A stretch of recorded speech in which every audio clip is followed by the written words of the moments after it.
जय सिया राम। आपके अपने चैनल धार्मिक कथाएं में आप सभी का बहुत बहुत स्वागत है। आज की अपनी इस वीडियो के माध्यम से मैं आप सभी को जितिया व्रत के विषय में बताऊंगी कि यह व्रत किस तिथि को पड़ रहा है और इस व्रत में नहाए खाए किस समय और किस विधि से करना है।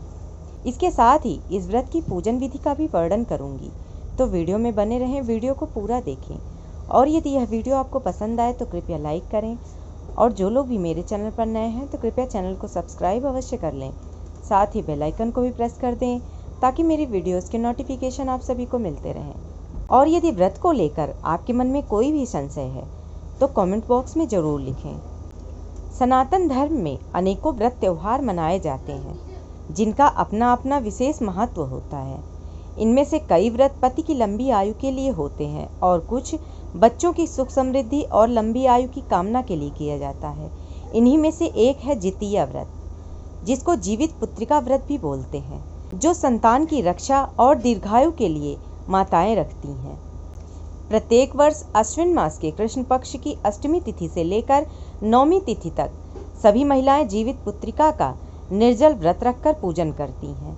और इस वर्ष अश्विन मास के कृष्ण पक्ष की अष्टमी तिथि का प्रारंभ 6 अक्टूबर 2023 दिन शुक्रवार को सुबह 7:05 से हो रही है और इस अष्टमी तिथि का समापन 7 अक्टूबर 2023 को सुबह 8:10 पर होगा। यह व्रत 3 दिनों का होता है, जो कि 5 अक्टूबर से 7 अक्टूबर तक चलेगा। 5 अक्टूबर को नहाए खाए और 6 अक्टूबर के दिन शुक्रवार को निर्जला व्रत रखा जाएगा और 7 अक्टूबर दिन शनिवार को व्रत का पारण किया जाएगा। व्रत का पारण नौमी की सुबह 8:10 से लेकर दोपहर तक किया जा सकता है। जितिया व्रत महिलाएं अपने बच्चों की समृद्धि, सुख शांति और उन्नत जीवन के लिए रखती हैं। यह सबसे अधिक कठिन उपवासों में से एक माना जाता है, जो 3 दिन तक नियमों से चलता है। जो भी महिलाएं यह व्रत रखती हैं उन्हें एक दिन पहले ही अश्विन मास के कृष्ण पक्ष की सप्तमी तिथि की शाम को 8 तरह की सब्जियां, अरुआ का चावल और मड़ुआ की रोटी खाती हैं। इसके बाद अष्टमी तिथि को निराजल उपवास रखती हैं। अश्विन मास के कृष्ण पक्ष की अष्टमी तिथि को आंगन या अखरा में जितिया की एक शाखा लगाई जाती है। वे पुआ आदि बनाती हैं और एक टोकरी में 8 प्रकार की सब्जियां, फूल और फल रखती हैं। छठ के व्रत की तरह ही जितिया व्रत के एक दिन पहले नहाए खाए किया जाता है। इसमें व्रती महिलाएं स्नान आदि और पूजा पाठ के बाद भोजन ग्रहण करती हैं और अगले दिन निर्जल उपवास रखती हैं। सप्तमी के दिन नहाए खाए का नियम होता है। बिल्कुल छठ की तरह ही जितिया में नहाए खाए होता है। इस दिन महिलाएं सुबह सुबह उठकर गंगा स्नान करती हैं और पूजा पाठ करती हैं। अगर आपके पास गंगा नदी नहीं है तो आप सामान्य जल में भी गंगा जल की बूंदें मिलाकर सामान्य स्नान कर पूजा का संकल्प ले सकती हैं। नहाए खाए के दिन सिर्फ एक बार ही भोजन करना होता है। नहाए खाए के नियमों के अनुसार इस दिन भूल से भी लहसुन, प्याज, मांसाहार या तामसिक भोजन प्रयोग नहीं करना चाहिए। नहाए खाए की रात को छत पर जाकर चारों दिशाओं में कुछ खाना रख दिया जाता है। ऐसी मान्यता है कि यह खाना चील व सियारिन के लिए रखा जाता है। और नहाए खाए के अगले दिन, जिस दिन व्रत होता है, उस दिन ब्रह्म मुहूर्त में स्नान कर साफ वस्त्र धारण करें। इसके पश्चात व्रत रखने वाली महिलाएं प्रदोष काल में गाय के गोबर से पूजा स्थल की लिपाई करें। धार्मिक मान्यताओं के अनुसार इस व्रत में एक छोटा सा तालाब बनाकर उसमें पूजा की जाती है। जितिया में शालीवाहन राजा के पुत्र धर्मात्मा जीमूतवाहन की पूजा की जाती है। तो जीमूतवाहन की कुश निर्मित मूर्ति को जल या फिर मिट्टी के पात्र में स्थापित करना चाहिए और पीले और लाल रुई से उन्हें सजाना चाहिए। फिर धूप, दीप, अक्षत, फूल माला से संतान की दीर्घायु और उनकी प्रगति के लिए पूजा करें। पूजन के दौरान जीवित पुत्रिका व्रत की कथा भी अवश्य पढ़ें। इसके बाद सूर्य देव को अर्घ्य अर्पित कर व्रत का पारण करें।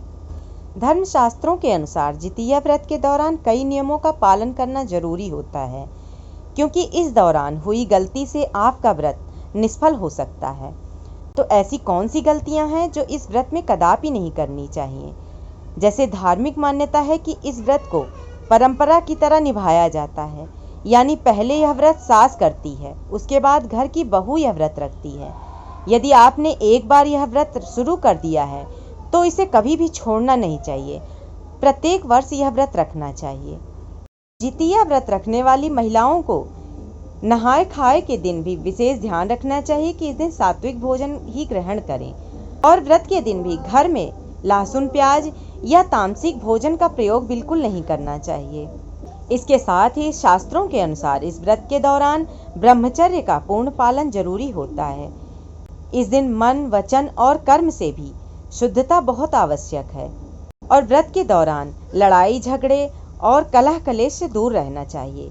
किसी को भी कोई भी अपशब्द का प्रयोग नहीं करना चाहिए, किसी से घृणा नहीं रखनी चाहिए, सभी के प्रति प्रेम का भाव रखना चाहिए। जैसा कि मैंने पहले ही बताया कि जितिया व्रत को निर्जल रखा जाता है, तो इस दिन यह भी विशेष ध्यान दें, इसमें पानी की एक बूंद भी ग्रहण नहीं करना चाहिए। इस व्रत के दौरान आचमन करना भी वर्जित माना गया है, इसलिए इस व्रत में जल का एक बूंद भी ग्रहण न करें।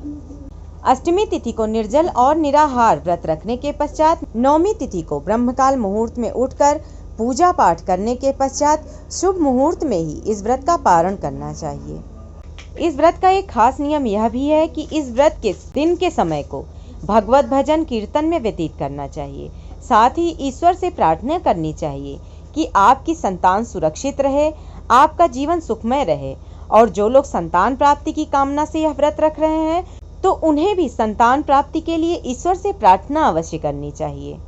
इसके साथ ही यह व्रत आप जिस संतान के लिए रख रही हैं, कोशिश करें कि उस दिन उस संतान को दुखी ना करें, वाद विवाद की स्थितियों से बचें, संतान को किसी प्रकार का कष्ट न पहुंचाएं और जितना हो सके उनको प्यार दुलार दें, क्योंकि यह व्रत संतान के लिए ही रखा जाता है, उनकी खुशी के लिए रखा जाता है, तो उनसे प्रेम भाव बना के रखें। संतान प्राप्ति, संतान की आयु बढ़ाने और उन्हें हर तरह का सुख उपलब्ध कराने की कामना वाली भावना के साथ माताएं यह व्रत करती हैं।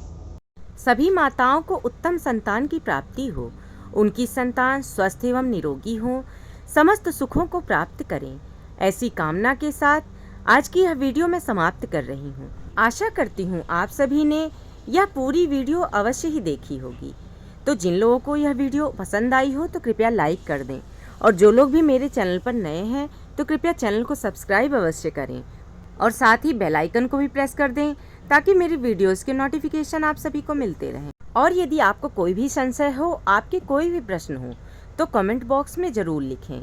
धन्यवाद।